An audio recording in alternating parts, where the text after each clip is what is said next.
cracking, y'all? You are now watching Boo TV. Appreciate you for stopping in. Like, comment, subscribe, hit the bell, stay notified, and let's get into the topic for today. All right, back with another one from the legendary YouTuber Johnny Arnett. Love this guy's channel. Shout out to Crayontas for initially telling me about Johnny Arnett way back when. The truth about this legendary Larry Bird story. What story he's talking about, I have not a clue. I just know there's hot dogs and chili dogs on the thumbnail. And I think I do recall maybe hearing something about Bird saying that he was eating a bunch of hot dogs before a game or something like that. Well, I know he joked about eating, what was it, wedding cakes, birthday cakes or wedding cakes or something like that. I can't remember. Anywho, with no further ado, let's check out what's going on in this video here, shall we?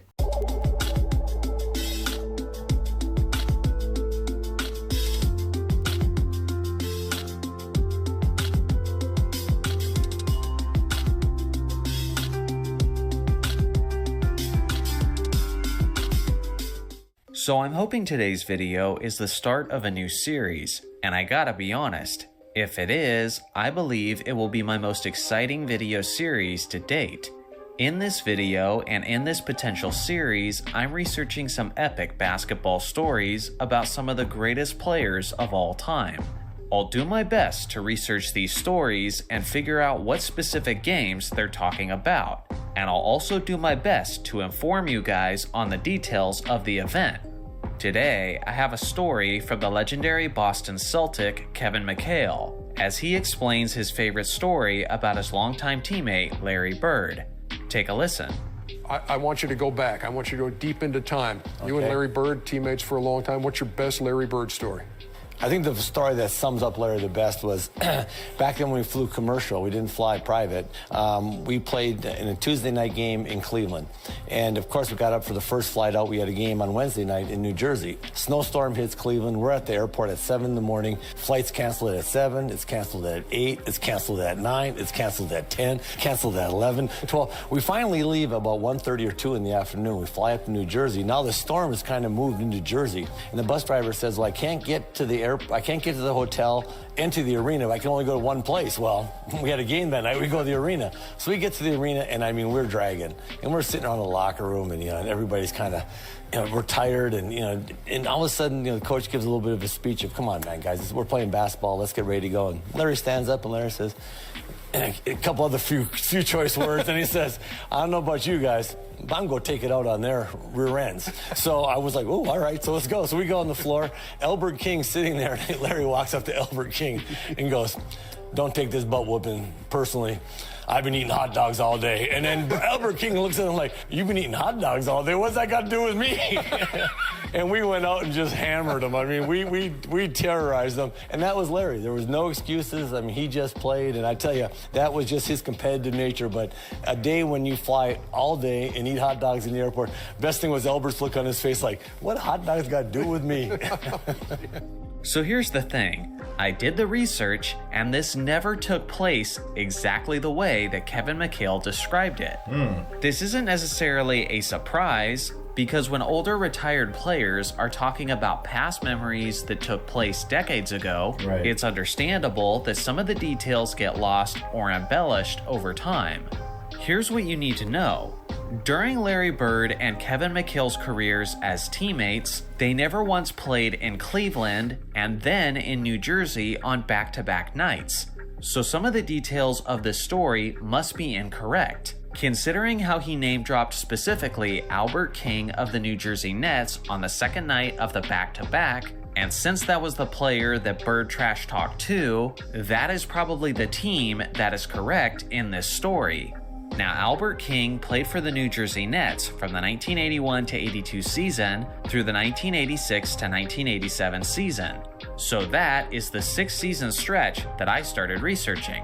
In that specific time frame, the Celtics played in New Jersey on the second night of a back-to-back a total of 6 times. In those 6 instances, the Celtics lost to the Nets twice. In 3 of those 6 instances, the New Jersey game was preceded by a Celtics home game. So according to McHale, the games took place on back-to-back nights. Both games were road games. They were up against Albert King and the New Jersey Nets on the second night of a back-to-back, and the games occurred on a Tuesday and a Wednesday night.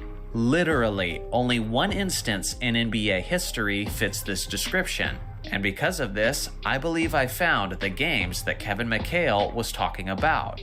It was a back-to-back matchup with the Milwaukee Bucks and the New Jersey Nets that began on December 3rd, 1985, which does match McHale's claim of the games occurring during the winter season.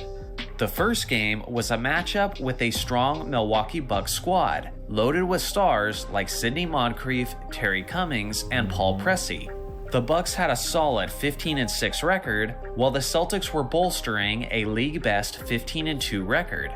On the first night of a back-to-back, it was actually Kevin McHale who stood out with a dominant performance, as he dropped 29 points, 10 rebounds, 4 assists, 2 steals, and 5 blocks, on a tremendous 11 of 16 shooting from the field. Meanwhile, Bird was being guarded by the lockdown defender Sidney Moncrief, and as a result, he didn't have his best performance, as he finished with 18 points, 9 rebounds, 5 assists, and 5 turnovers, on 8 of 18 shooting. Regardless, the Celtics finished the game strong, and won this epic battle of Eastern Conference contenders with a final score of 112-109. But this is when the story started to become interesting and unique. According to McHale, the Celtics were sleep-deprived, they were physically exhausted, they were frustrated with all the flight delays, they were uncomfortable from riding coach, and now they had to play the second night of a back-to-back against a playoff-bound New Jersey Nets team, who had star players like Otis Birdsong, Michael Ray Richardson, and Buck Williams. After a miserable evening, morning, and afternoon of eating awful airport hot dogs, Bird was ready to execute his wrath on Albert King and the New Jersey Nets. Now, based on McHale's explanation of the story, you would think that Bird just exploded for about 50 points or so, while being loaded up on nasty hot dogs. But that actually wasn't the case, if this game was in fact the game he was talking about. If anything, it was quite the team effort, as Bird was fourth on the team in scoring as he dropped 18 points, 3 rebounds, and 5 assists on 8 of 16 shooting. The Celtics seemed to be motivated and angry as a squad, as Danny Ainge scored 26 points, Dennis Johnson had 23 points, and Kevin McHale had 22 points. As a whole, Boston shot a ridiculous 62.2% from the field over the course of the game. And due to this, New Jersey simply couldn't keep up, as the Celtics won every quarter, finishing the game with a victorious final score of 130-111. And I'm sure the Celtics finally proceeded to have a good night's sleep. Ultimately, I can't say with absolute 100% certainty that this was the game that McHale was describing, but based on all of the evidence he provided, this is at least a pretty safe bet. At the end of the day, this performance wasn't quite as dominant as we were led to believe it was for Larry Bird. But if anything, it remains as a funny and triumphant story of a team channeling their anger and frustration towards success. So what do you guys think? What is another NBA story that I should research and make a video on? I look forward to hearing your suggestions in the comment section below. Thanks for watching as always. Make sure to like and subscribe for more basketball content, and I'll see you guys in the next video. I like this series. Oh, I definitely think he should keep doing this. I love this because I agree. You play so many damn games in your career, and then years later you're trying to recap and recall things, and yeah, you can easily get things mixed up or things become a little bit blurry. You may be off on some details. It's human. So a great research there by Johnny Arnett and trying to investigate and put the things together and come up to the conclusion that he came up to. I don't know if Bird necessarily meant that, when he was talking to Albert there, like he specifically Bird was going to personally give you, an ass kicking, definitely going to drop 40, 50 on you, whatever the case may be. that can be taken out of context, or that could have been received many different ways. But when I hear the quote, "we terrorize them" or whatever, that's not necessarily just pointing that Bird terrorized them. As a unit, they all came in to terrorize them. And how Bird led the charge out of the locker room, and then how people got up and was like, "Oh yeah, let's do this." And then Bird going out and saying what he said to the opponent probably tells me that he meant from a team perspective, not so much that Bird was going to individually douse you with one of his high scoring games. So that's the part I just want to add there. But yeah, I like this. If anybody else has anything to add to Johnny Arnett's investigation, please let me know in the comment section.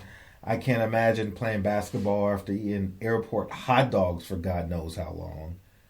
Sheesh. Kevin McHale put work in on those Milwaukee Bucks, no doubt. The passing and everything looked real crisp in the following game against New Jersey as well. Those extra passes, mwah. Celtics could really pass the basketball. Y'all let me know what you think about it. Check out our Larry Bird playlist. Check out our Boston Celtics, 1980s Boston Celtics playlist. And shout out to Johnny Arnett. Like, comment, subscribe, hit the bell, stay notified, and I'll catch you on the next one. We out, baby.